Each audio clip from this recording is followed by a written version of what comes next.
Chapter: The Chaos of Now. Falcior was laid out on a rock in the garden like a lizard. Grail was watching him and marveling how he could be so calm. Grail was sweaty in his plate armor, but didn't feel right about taking it off. Grail knew in his gut Falcior must have been concocting some elaborate plan. He was just soothing the miners by looking non-threatening and absurd. Really, Falcior was thinking how cold the rock was getting now that it was no longer warmed by the sun. How quickly things went back to stasis. He had thought he was going to stay ahead in this life game, maybe even unto his death. But he should have known. He knew games better than that. A shame he hadn't seen this coming, though. He had always had backup plans before, but here he was, without one. Broke and about to be kicked from the game for good. A thought crossed his mind as he sat up on the rock. Is all of life a symptom of an even larger problem? It was a serious question. It struck him very powerfully. All this getting. Of course he'd created injustices. He was aware of that. But they were injustices with a goal. There was a winner at the end of the game. This was the nature of the game. If other people didn't like it, they could go out in the woods, live their lives eating berries and shitting in bushes like that Druid. The Druid seemed happy enough. If you didn't want to play the game, go do that. Even still, he knew thinking this way wasn't fair. It was easy enough to see some people never even realized they had a choice. That's why you could tell them to do things. Maybe they were all getting played by somebody bigger, or if not somebody, something. Some inherent flaw in the game. The not-free freedom of it all. Knowing the rules. Falcior knew all the rules, and yet here he was.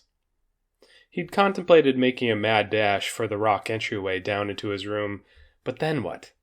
He'd look like a coward to the men, and at best he'd had a week's worth of provisions. Though a glass of wine right now sounded mighty fine. Calumny's goons had been eating and drinking while watching them in the garden, laughing, jeering, still children about it all. The miners had lit a few oil lamps with scrounged leftover supplies. Calumny was conferring with his top men about what to do with Falcior and his guard. The only real option available to them now, Falcior thought, was unpredictability. He waved over Grail and Hayden. Grail clonked over in his plate mail happily. He whispered to them, asking what they thought should be done. Grail had no ideas, but was happy to look stern and deliberative. Falcior's head guard with the thin mustache saw the conference, and not wanting to be left out, walked over to join. One of the human miners pointed this out to Calumny, who was followed by his men as he approached Falcior. "Don't do this," Calumny pointed at the small conference. "What are we going to do? You should be asking for my help. There's no way this works out for you," Falcior responded, with more of an arrogant tone in his voice than he'd hoped for. Watching Calumny's face, he knew immediately he'd overplayed his hand. "You're not in control of anything. Get that through your head," Calumny pointed at Hayden and called him over. After some hesitation, Calumny beckoned with his fingers to his lips like he wanted to whisper in his ear.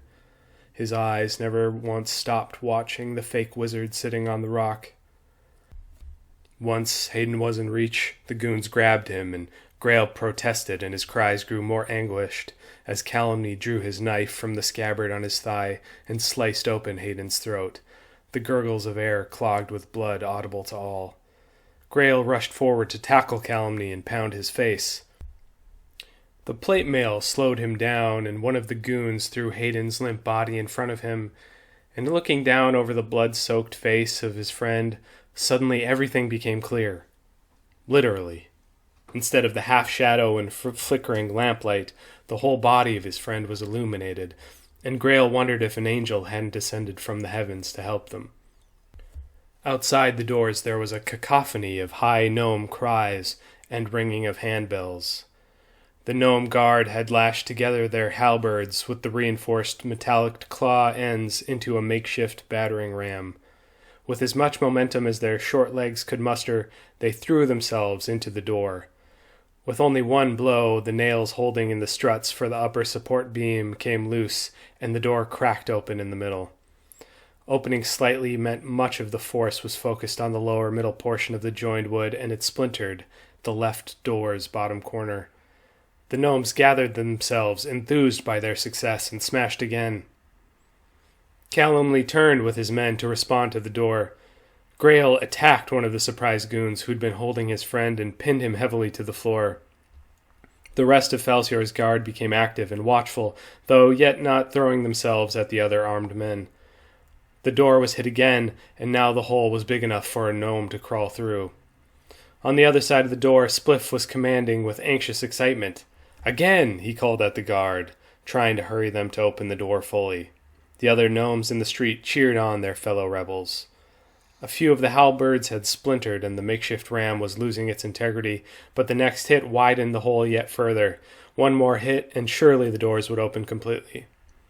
But as the gnome guard regrouped, 2 hissing canisters were bowled out from the inside, and Spliff yelled for them to get away and drop. And the gnomes he'd instructed with shields ran up to protect the others, and Spliff threw himself down onto the brick road. The guards with the ram took the worst shrapnel and cried out as 2 more hissing canisters were thrown through the hole. One of the gnomes had taken shrapnel in the leg and was limping, but had an impulse and kicked one of the canisters away. His instincts were too late, and the canister exploded, blowing his leg from his torso like a splintered log. Behind the shields, Miniwuna instructed the gnomes to keep marching forward. She shouted her intentions to the gnome beside her, who had seen the canisters kill, and when 2 more rolled through the opening, they both bolted from behind the shields. Min got to one first, with her longer reach, and threw it back inside, to the startled shouts of goons. The other gnome got the second, but barely missed the opening in the door, and the canister clattered to the ground outside, and Miniwuna turned her back and dropped. Something hot hit her leg. Inside, the returned canister's destructive effect was dampened as one of the goons shoved another miner towards it, and he tripped and fell right on top, and there was a whoomp as his guts spilled to the floor. Though they had a couple dozen more canisters prepared, Calumny commanded them to halt. It was obvious they were a surprise tool, and had lost the surprise element more quickly than he had expected. Sitting on the ground, Grail had a miner in a chokehold, while 5 other goons alternated between pointing their swords at him and the other prisoner guard. Falsior was entirely unsure what to do with this opportunity. It seemed like patience was to his advantage, so he continually instructed his guard to stand back. He told Grail to let the goon go and step back with them in the garden. Everything again was at a standoff, and the lights went out. When the lights went out again, the only illumination was 2 tall candles on Pophim's dresser. Francis hadn't moved when the lights came on, and he didn't move when they went out again. Francis had been saved by Pophim, who'd heard shouts and rushed into the hall. The goons had allowed her to bandage him, and now one of them was sitting in the corner on a wood chair with a pillow under his ass, a bored look on his face. For the last several hours, Francis had barely noticed him. His mind was full of questions, like, had he ever behaved the way he truly wanted to? Going back to wandering felt like freedom now that he was imprisoned. But to what extent had he ever been free? And why was it that being down on his luck, the only thing he could think about was coin? Perhaps it was the idea he might bribe his jailers, but he thought this way often when he was in a bad spot or his body was injured. Having currency was this idea of defense against the ultimate bads. In his mind, he had been comparing it to the cleaning mania he had when he was just about to be sick. He'd clean out his ears and nose, scrub the bottoms of his feet and under his fingernails. He returned in his mind to the question of coin. Clearly the influence began with his father, to whom coin was God. It was an appeal to the system, a belief that what you put in came out in kind. Francis was in his late teens when he realized no such promise ever came true. You could spend your whole life in the system, which has its individual pieces and what each is worth to the system, and you think that's how much you're worth. But there's no real connection between the system and you. The system uses you as a piece in its designs. A coin was a token in the system, but to those who created the systems, the tokens were meaningless. It was only people like his father, merchants grubbing for every coin, who cared. It was an arrogant impulse, Francis realized now, about himself. If he couldn't be one of those who created the systems and manipulated, he'd be outside the whole thing entirely. That had been his whole psychology, just another pushback against the system. Francis groaned, sitting up and looking over at the guard. The guard was looking back, somehow yet more bored. If Francis hadn't pushed back against the system, he would have been like this poor schlub, joining some cause he wasn't sure he understood for benefits he barely understood. In a way, it felt odd to have such a complete picture of the situation. All so trivial, all such a misunderstanding. None of them aware that Popheme, meditating on her mat in the corner, was the only one with true, grand plans. He was forever bonded to her now, Francis realized, with the strange awe of understanding something profound the same way twice. Perhaps she was his way into designing the system top-down. He didn't like such thoughts, ambition, and waved this thought away from his face, literally, which made the guard add a slight frown to his otherwise bored look. Francis stood up and walked over to the serving station where he grabbed an apple with the shoulder that could still reach up to his mouth, and he bit into it, and some juice dribbled into the nook of his thumb, and he licked his hand, and then his thumb, and they tasted foul. He thought to himself, "You should like the taste of your own fingers." Just then the door swung open quickly. A brutish human with a slight hunch Francis had never seen before stomped in and stared him down. Francis took his apple to the couch and sat facing the door. Calumny moved his gaze to Popheme in the corner and commanded her to stand.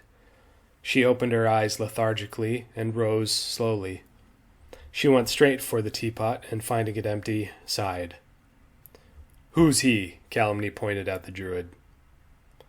"Either a very lucky or a very unlucky wanderer," Francis spoke up for himself. "Shut up," Calumny spat, continuing quickly and moving his eyes onto Popheme. "We need different magic." "What happened?" she asked. "They throw them back." "Well, wait a little longer," she said. "They are not afraid." Calumny said this as if fear had been promised to him. "All I gave you was the opportunity. What you do with that opportunity is not my concern." Popheme stayed stock still. Calumny pointed at Francis and ordered him to leave. The once bored-looking guard, who was now standing with taut attention, opened the door and waited. Francis looked at Popheme, who gave him a slight nod, and so he acquiesced and walked into the hall. The door shut, and he was now standing with 4 rough human miners. The bored guard's demeanor was very different now. He had to look respectable and serious in front of the other men. Francis was officially the enemy and was to be treated with the highest possible suspicion. Any word might have triggered them, and Francis tried to tell himself he had nothing to say anyhow. Inside her room, alone with Calumny, was the first time in a long while Popheme had felt fear. What she'd wanted was controlled chaos, but was only now realizing that's not how chaos worked. Its inability to be controlled was part of the definition, dummy. She smiled, despite her best efforts not to. She could predict the next words out of his mouth. Gah! What a typical, insecure brute. She had allowed this. Brutes bred brutes, and she was their breeder. She turned her back to hide her mouthing his exact words. "So you think this is funny?" Popheme composed herself and turned back around. "No, not this, exactly. Myself. I find myself funny. You should try it sometime." Damn it, she must restrain herself. Calumny looked around the empty room. "I don't think you're appreciating your situation." "Oh, no, I appreciate it. Thank you, Calumny. Is that what you were looking for?" "It's a start, though there are other things you could do. It's been a while since I had a proper rub-down." He walked towards the bath. Was it already time to kill him? She'd hoped the standoff would go on for months. These were the kinds of timeline mistakes her child would never make. "Do we have time for that?" she asked demurely. "I think I deserve a little comfort. After all, I've been here for you since the beginning. The explosion which gave me this." He pointed up to his face and the constellation-like scars. "I got them back to work. I've followed your every instruction, and this is the welcome you give me? After all these years, a half-hearted thank you? You know, I think I deserve more than that." "You're right," Popheme acquiesced. Some brandy?" Calumny agreed, and she poured heavily into 2 teacups. She handed one to him, keeping her distance. He accepted, a strange smirk on his face. "I think you're starting to get it." "Please, see. You know you're important to me. I just have a lot on my mind." "What could be on your mind that would be more important than this?" "Well, I'm a prisoner now. I'm just trying to play my part," she said. "I think that's the wrong part. I think Queen would suit you better." Despite herself, deep down, the old Qualia was flattered. "You must know I want you." Calumny was direct, if nothing.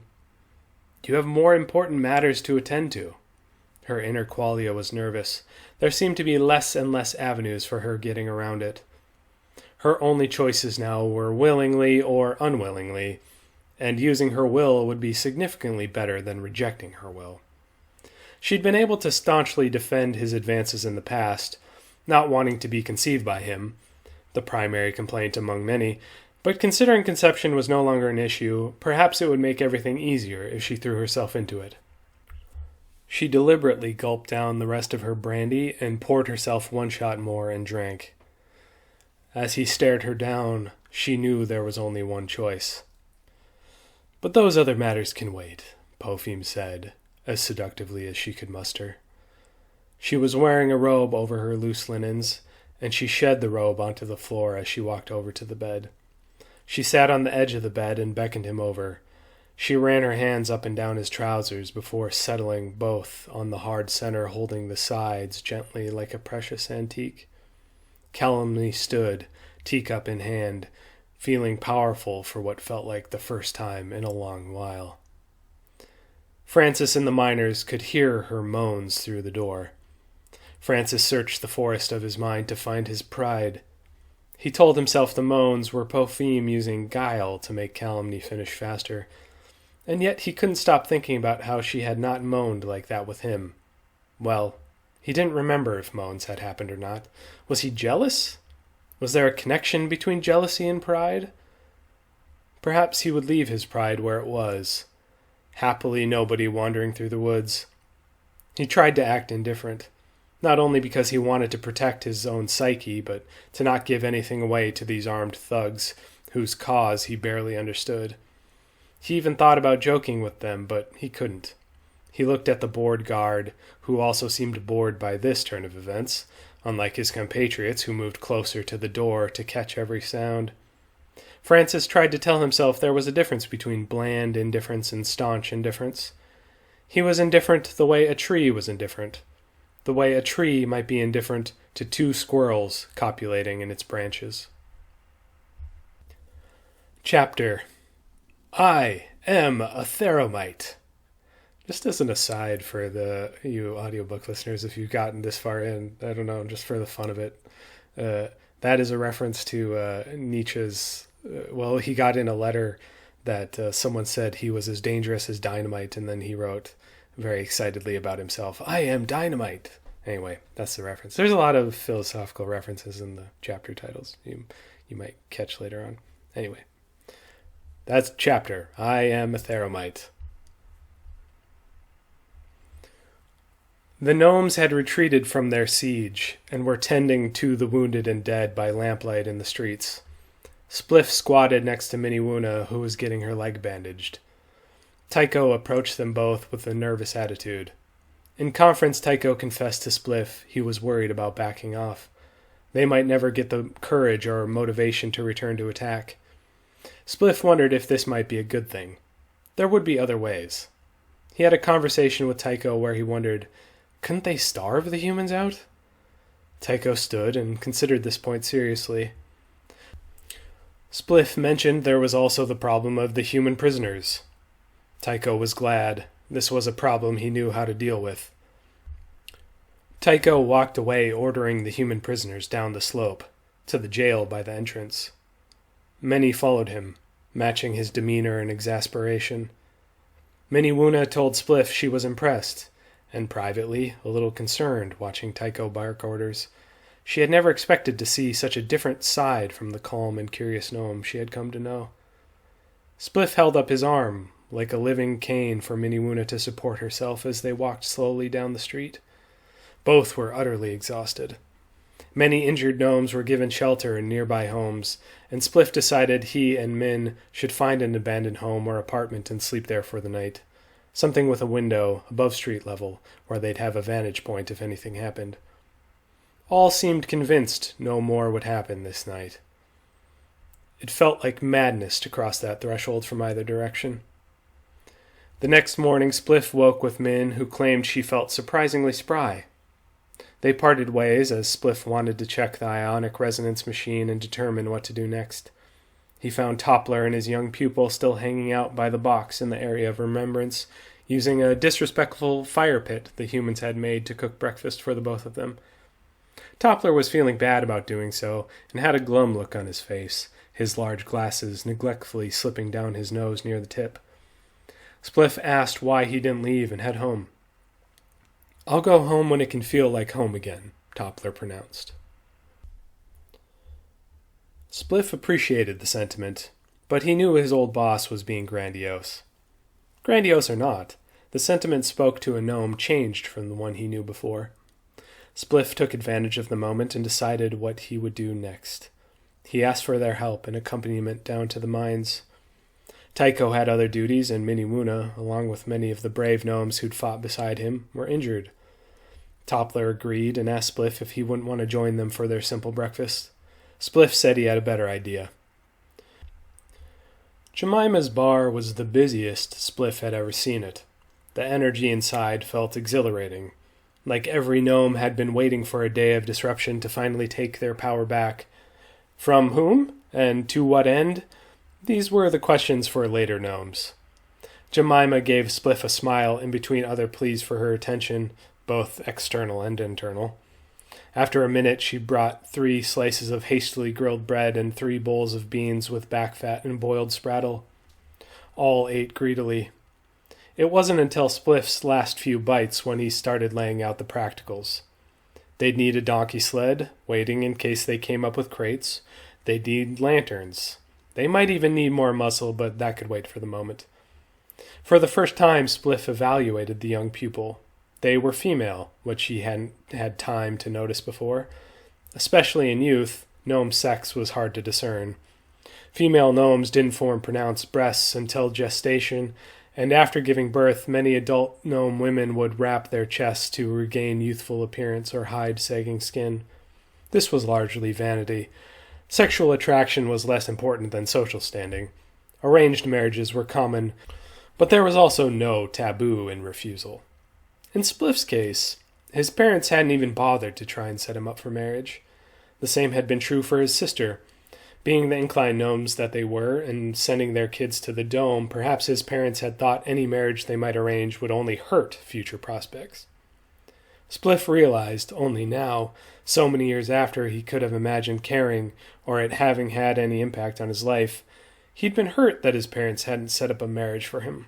It had made him feel unworthy. How odd to only be realizing such a thing now. Maybe because it felt like a morning for exercising his past. He gave Jemima a kiss on the cheek as she hurriedly picked up the bowls from their table. He promised to bring her lots of coins soon. The kiss was very out of character, and her blushing was hid by Jemima's already flushed face. The 3 of them descended into the mines, the last light from the entrance fading behind the curve. They lit their sea oil lanterns. Lighting lanterns had been a job for a small battalion of gnomes who kept the mine illuminated, who had been freed by Falsior in the ionic light into more interesting work. The narrow entrance, usually busy with work gnomes loading crates from minecarts and putting them on donkey sleds or making way for small wagons of materials heading down to replenish the workers at the sorting stations, was eerily quiet. "I started work in the mines," Toppler said with a hint of reluctant melancholy. "Haven't been down here since I left." "Why not?" the new pupil chirped, the first words Spliff had heard her speak. "Why return to a place you hated?" Toppler was matter of fact. I figured out the mines themselves were rude. That's what made all the miners so rude and slow-witted. Rude? Spliff interrupted, using the word in common, since the juxtaposition had sounded strange and Yomish. The mines didn't want us. I'm not blaming them for being rude that we barged in. Rude, Spliff repeated, half silently to himself, chewing on the word. All the cussing. I worked hard to get out of here, Toppler said, looking around. Spliff had another moment of reconsideration of his ex-boss's personality. Toppler had been the stand-in for a familial authority.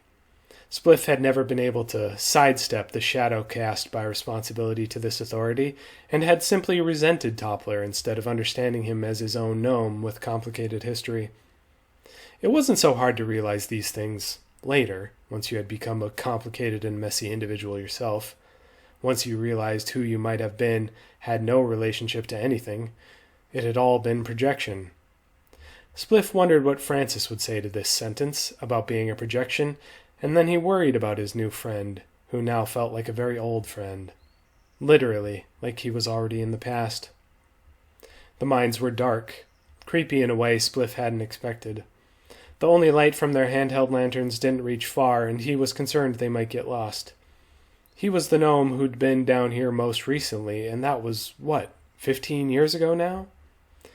He had an instinct to chatter, so they didn't get too much inside their own heads, spook themselves unnecessarily. So the mines. I like this word rude, but I'm not sure I know what you mean. The words echoing down the tunnels. Toppler replied, looking anxious. The word rude strikes me as having agency. Isn't rudeness done on purpose? The mines were done on purpose, were they not? I suppose, in the back of my mind, they were always going to exist. If they were fated to be, it's like you're giving the mines a personality. No, I was saying the gnomes got a personality from the mines, Toppler replied, matter-of-factly. Spliff dropped whatever point he had. He needed to focus, and wandering around in his mind would be a distraction. They were at the second branching section, and all were starting to wonder what they'd gotten themselves into. It had felt like such a normal enterprise in the light of the dome, but in the dark all instincts were subject to scrutiny. The Atheramite tunnel would look different from the boarded-up section he had known. He offered to pull the small cart for a while, but the young pupil declined, saying she was fine. Spliff was thinking the Atheramite section would bear sharply to the right. When they came upon it, Spliff sighed with relief, followed quickly by panic. The humans had carved the section out larger for their height and placed a timber wood gate which was shut. Spliff walked quickly up the gate and cursed. A heavy chain and lock hung tightly on the reinforced metal handles. He reached up and shook the chains and cursed his lack of foresight, not imagining this contingency. Don't worry, Toppler said, approaching from behind and pulling a thin leather pouch from his pocket. How do you think I gained access to the machine? He asked Spliff to hold both lanterns for him as he removed thin lock-picking tools from the pouch.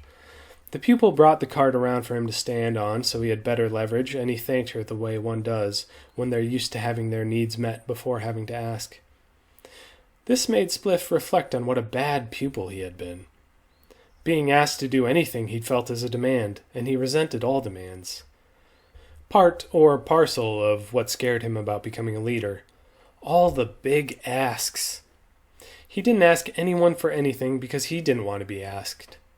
To become another one who demands felt very much like a step in the wrong direction.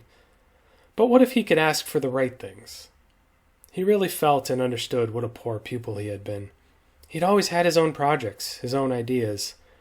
No wonder Toppler hadn't listened to him when he came in with his find of a Theramite. When had he ever listened to Toppler without a look of resentment on his face? Spliff wanted to say something about this, but couldn't say anything. He realized he was holding his breath. When the lock clicked open, Spliff sighed with relief and went over to the cart and offered Toppler a steady hand down, then patted him on the back, like he might with a friend. It all felt like fate now, the right gnome at the right place with the right tools. Spliff felt both good and strange. Fate was a creepy, crawling thought which made his ears hum. Opening up the gates and walking inside, the light from their lanterns found no surface to bounce back at them. This section had become cavernous.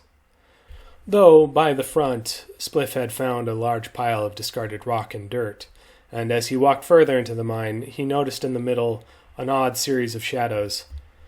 He went closer to reveal a mechanical contraption. The young pupil followed him with curiosity as Toppler made his way to the far wall and ran his finger across the smooth surface. "There's nothing left. They've hit substrate," Toppler called, almost amazed, walking deeper into the mine. Spliff was amazed himself as he looked over the sorting machine. He found a crank and placed his lantern on the table, which started moving away from him on the belt as he turned the crank. The young pupil caught his lantern, and he returned to turning the crank, and they watched the leather paddles meant to pummel the ore spin and clack. At the back there were a series of chutes leading to sieves, obviously meant to sort through the larger portions of rock from the smaller. Spliff observed each little section of the machine almost too closely, missing the larger picture that on the other side was about 20 crates, stacked in 3 sections. He pointed to the crates and they walked around the machine. He called to Toppler. He'd found what they were looking for. Toppler was still running his fingers along the smooth wall, a strange knot in his stomach. Again the young pupil pulled the cart close to the crates, as a step to grab the ones on top. It was funny the things one might overlook, Spliff thought as he climbed onto the cart. Who would have guessed the cart would be most useful as a step-stool? Spliff pulled the first crate off the top with some effort, as it seemed to be stuck on something. As he finally jerked it free, there was a crack and hiss, an obvious spark in the dark.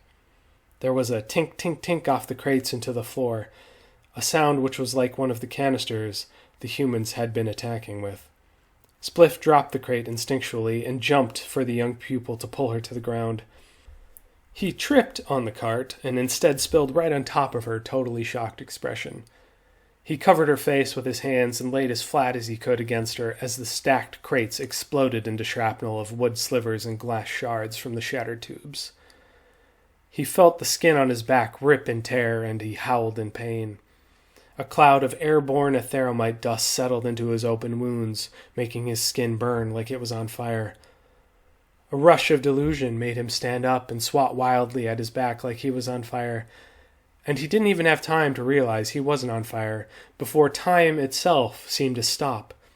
And against the other wall, he could see a younger version of himself, scraping away with a pickaxe and pulling a chunk of ore from the wall. Examining the ore, slowly, perfectly naive, looking it over proudly, like it was a nice, flat stone good for skipping across the surface of a lake. And then everything went black as he passed out. Chapter: The Art of Always Being Right. The next morning, Calumny woke in an excellent mood. He got up naked from Pophim's bed and stretched until his fingers almost touched the ceiling. It felt like a good day to give orders. He'd had another one of his visions for the future. He put on clothes slowly, seductively, knowing Pophim would be watching him the way he watched her. The best night of your life is walking away, baby. Take these last moments to bask in the memory. He asked her some questions about who normally brought her victuals, using big words to prove he knew big words. Pophim didn't hold back from giving details, her gnome servant in the quarters they resided next door. Talking just to talk, a pretend friendliness, knowing he was only half listening. "Isn't this a pretty spot we got?" Calumny crooned, clomping over to Pophim still lying in the bed and planting a patronizing kiss on her forehead. "Today is going to be a great day." He opened the door into the hall to reveal his sleepless guard and Francis slumped against the opposite wall. The others, with brains, had left, but this useful idiot had stayed by Calumny's side. He offered a hand down to the guard conciliatory, telling him what a fine job he'd done. Next, he gruffly put hands on Francis's tunic, yanking him up by his injured shoulder, and Francis couldn't help but whine in pain. Calumny opened the door and shoved Francis back inside.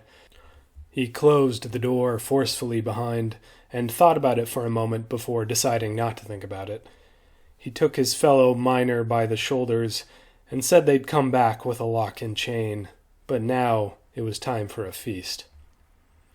In the main hall, he found things similar to how he left them. The furniture piled against the door had been rearranged and fortified, and Falcior's guard was bound by a rope, sitting on the floor. Everyone looked tired. Calumny went immediately to the barracks and roused the sleeping miners. He gave instructions on where to gather more food and wine, and took one of them aside and gave private instructions for stopping by Pophem's room with breakfast. Last night, when she thought he was sleeping, he'd cracked an eyelid and watched Pophem put a pinch of something into a small glass of water and drink it down. In that moment, he recalled again the accident. He'd been part of the first miners recruited into the secret plot.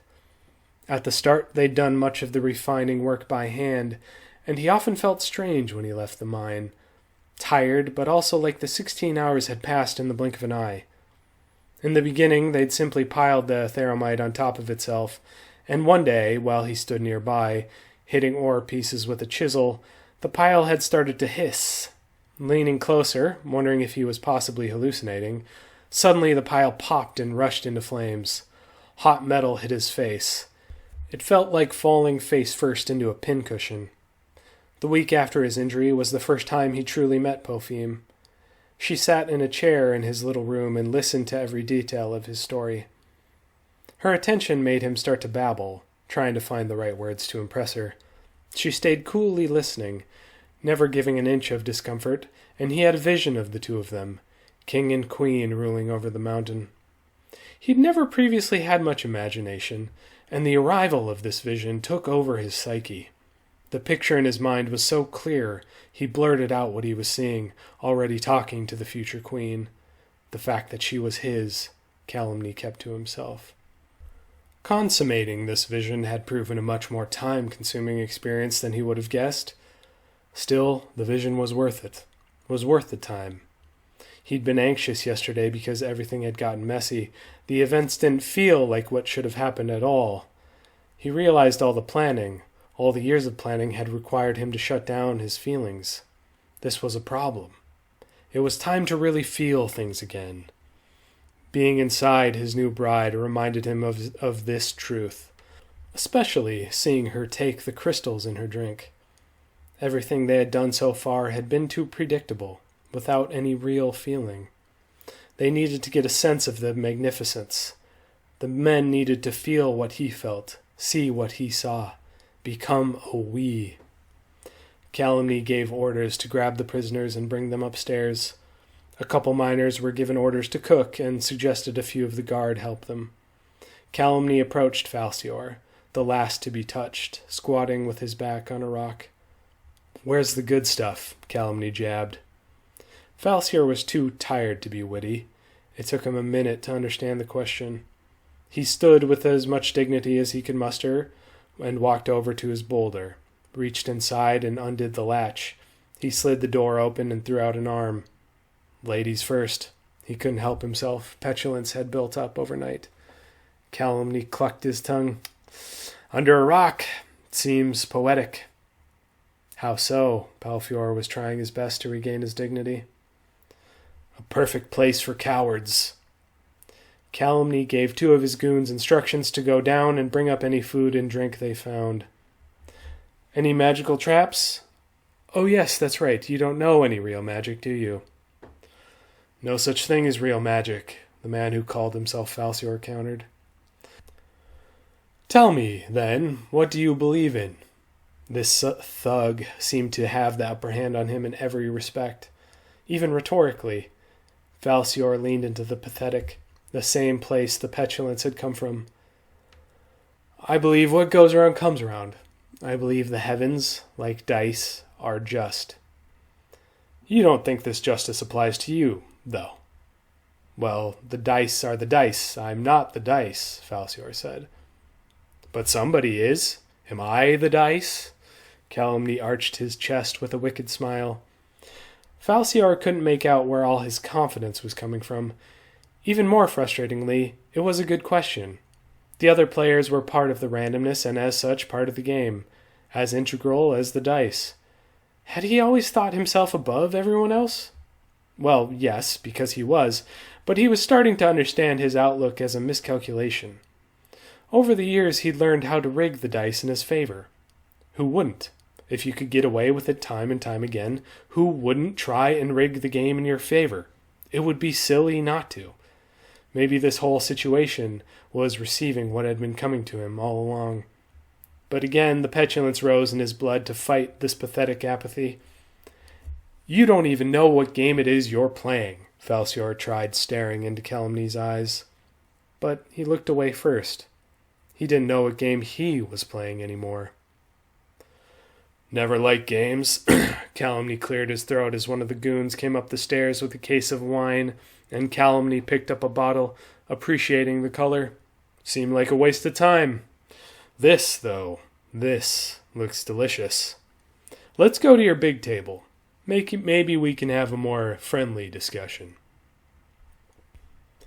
After some finessing of the seating arrangements, Calumny took his place at the head of the table. He pushed the chair away and stood. As instructed, one of his new generals brought a crate of atheramite explosives and put them on the table. Grail was thinking about how mere days ago he'd felt so lucky to sit at this table. Now he felt like the unluckiest boy in the world. He'd still never gotten a chance to remove his plate armor, and he had a sense some of the insurrectionists found it funny.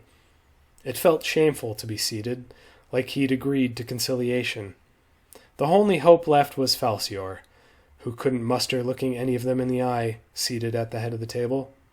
They were surrounded on all sides by goons holding swords and spears, and a few were scattered between the remnants of Falcior's guard, who sat on the long sides of the horseshoe table. The simple food was pulled off the dumbwaiter and put on the table, and Calumny had Falcior's good ground cherry wine opened and poured into large pitchers from the drinks cabinet. He poured a glass and held it, ready to address his men. This morning I had a conversation with our sham wizard, who has for so many years been living richly off the aches in our backs, about what is just. It's curious he brings it up because I woke up thinking about that very thing. I woke up thinking about my uncle who raised falcons.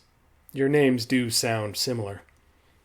Calumny looked down at Falcior, both literally and figuratively, and continued, Does a falcon know justice? No, hell no. If he's starving, he's got to catch crickets, and a lot of them. No amount of words will help or change those facts. We're so like these animals, and yet we have these big words like justice or morality. No other creature needs them. Calumny took a small sip of wine and raised his eyebrows in approval. He put down the wine glass and laid out a napkin. He began disassembling an atheramite container, and he poured the small powdered contents inside onto the cloth. He did this to each container and continued to talk. What does a word like justice do for us? We know what we have to do to stay alive, so what is the point of this word? I'll tell you, Calumny said definitively, pouring out another capsule. These words are tools used by oppressors to keep everyone else down. Calumny's voice turned into a growl, and he pointed to the floor as he said this last word. The insurrectionists cheered, and some pumped their swords into the air. We've been thinking like slaves, my friends. Even in our attack, I'll admit. I wasn't sure what would happen. It seemed impossible, a dream. But here we are, and I've finally had another vision. We are going to get our time back. No more fear. Any gnome that doesn't like our freedom will be squashed like a bug. Calumny picked up the napkin gingerly with 2 hands, formed it into a chute, and dumped the atheramite into the pitcher of wine. He stirred the pitcher with his fingers until it cycloned. Who harvested this magic? Us! We are the magic. They weren't scared of our little tricks because they didn't understand. We are no mere men, and the time is ours. We have the secret of this mountain, and it's about time they started treating us as such. Calumny drank down his glass of wine amid cheers and refilled it from the wine in the pitcher. He brought 2 miners over and set them to filling glasses and passing them around. And you all, Calumny pointed at Falcior's guard, you were also free men tricked into your positions. Join us, drink and understand. Even you, you pretend wizard. I will let you be redeemed. All eyes watched Falcior, in between handing down glasses and ripping little pieces of crusty flatbread. No matter how hard he tried, the man who called himself Falcior couldn't get rid of his petulance. He didn't trust opening his mouth, so he stayed silent, for far too long. Grail, with a horrible feeling of pity for the man with downturned eyes whom he had admired so deeply, had to stand up. Literally, Grail stood. You would bring the entire future to ruin, you big, ugly nothing. You say you hate words like justice, but here you are, using words for a world you don't understand. No one in their right mind would take orders from you. Falcior looked over at the young knight with grateful but sad eyes. Grab him, Calumny said nonchalantly to two goons standing behind Grail, who rushed up to the table and seized his arms. Calumny reached into the crate, which still held two atheramite canisters. He grabbed one and walked around the side of the table. He held the canister outstretched to another goon against the railing and asked him to light it, which he complied.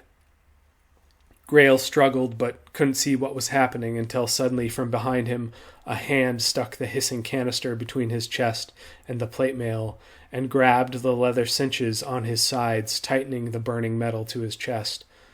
Grail screamed in panic as Calumny ducked behind his body and had the other guards pull his arms backwards. With his chest angled upwards there was a whump, which drained his entire body of air, and his plate mail blew a ragged hole out the middle, blood and metal shards flying out and up like confetti. Grail had a vision of home, a cold winter night. So cold it felt like it stole the air from your lungs and made the blood in your limbs coagulate. It was dark and the sky was filled with stars, and they dropped him to the ground with a clash of armor. Calumny returned to his position at the head of the table. He held up his glass and waited for everyone else to hold up theirs, which they did, without exception. Even Falcior raised his glass while seated, his legs feeling like rubber. Calumny drank, and so did they all. Falcior tried to tell himself he was curious what drinking the theramite would do. It was something he'd never considered before. Trying to talk himself into working with Calumny seemed the only option left, to buy as much time as possible. Calumny let out a howl and yelled, "Eat, then we take to the streets!"